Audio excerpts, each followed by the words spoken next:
ఎలా ఉండాలి, ఒక నాయకుడు ఎందుకు మనకు ఉండాలి అన్నది ప్రతి ఒక్కరం కూడా ఆలోచన చేసుకోవాలి. ఒక నాయకుడిని మనం ఎన్నుకుంటే, ఒక నాయకుడు ఆ నాయకత్వం స్థానంలో ఉంటే, ఆ నాయకుడిని ఎన్నుకున్నందుకు మన బ్రతుకులు మారాలి. మన బ్రతుకులు మార్చగలిగిన నాయకుడే ఆ స్థానంలో ఉంటేనే మన బ్రతుకులు మారుతాయి.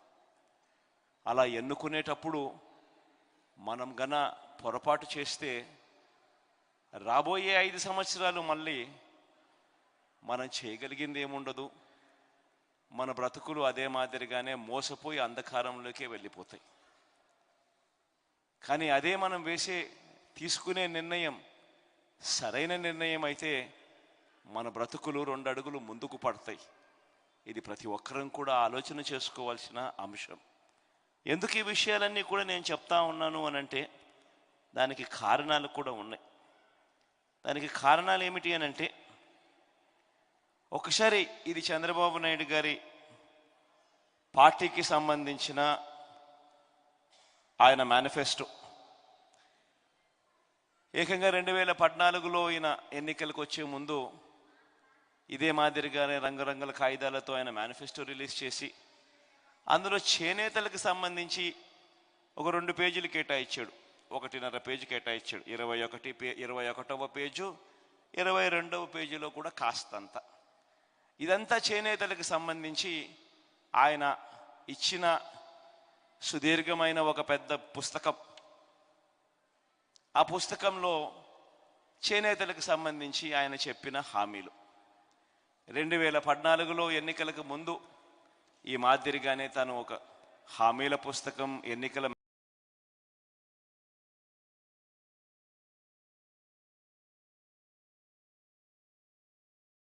ఈరోజు తన నోట్లో నుంచి మేనిఫెస్టో, రంగురంగుల కాగితాలు అని తాను ఎప్పుడు చెప్తా ఉన్నాడు.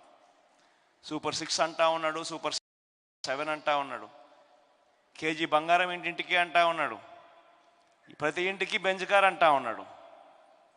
ఇటువంటి నేపథ్యంలో 2014లో ఇదే పెద్ద మనిషి చంద్రబాబు నాయుడు గారు ముఖ్యమంత్రి అయినప్పుడు ఇదే మాదిరిగా అప్పుడు కూడా ఇదే కూటమిగా ఆయన ఏర్పడి, ఆయనతో పాటు ఆయన దత్తపుత్రుడితో పాటు ఆయన ఢిల్లీ నుంచి తెచ్చుకున్న మోడీ గారి ఫోటో, ఈ ముగ్గురు కలిసి వీళ్ళ ముగ్గురే 2014లో ఏం చెప్పారు, మనకు ఏమి చేశారు అన్నది ఒక్కసారి ఆయన 2014లో ఇచ్చిన ఆయన మేనిఫెస్టోకు సంబంధించి, చేనేతలకు సంబంధించి ఆయన ఏం చేశాడు అని చెప్పి చూస్తే దాదాపుగా 100కి 2 మార్కులు కూడా రాల.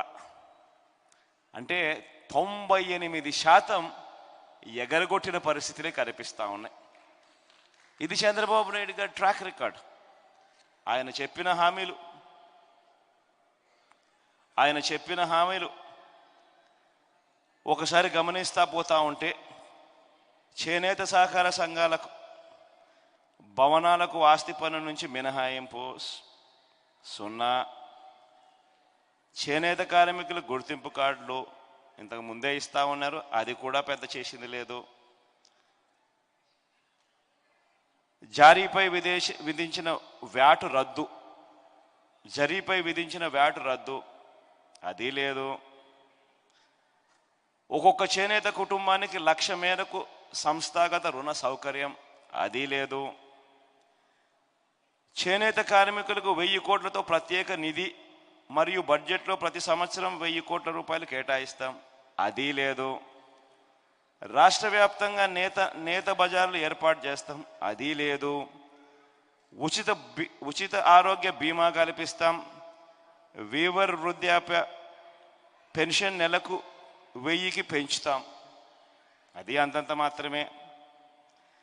చేనేత సహకార సంస్థను పటిష్టం చేసి మరియు సరుకుల సరఫరా, మార్కెటింగ్ సౌకర్యాలు, జిల్లా డివిజన్ కేంద్రాలు అభివృద్ధి చేస్తాం, అంతర్జాతీయ స్థాయిలో మార్కెటింగ్ చేయడానికి ప్రయత్నం చేస్తాం.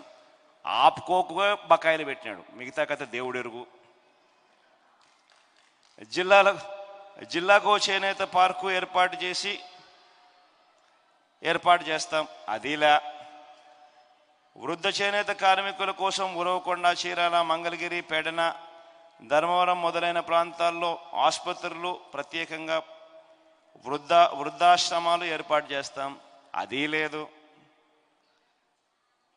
సగం ధరకే జనతా వస్త్రాల పథకం పునరుద్ధరణ, అది లేదు.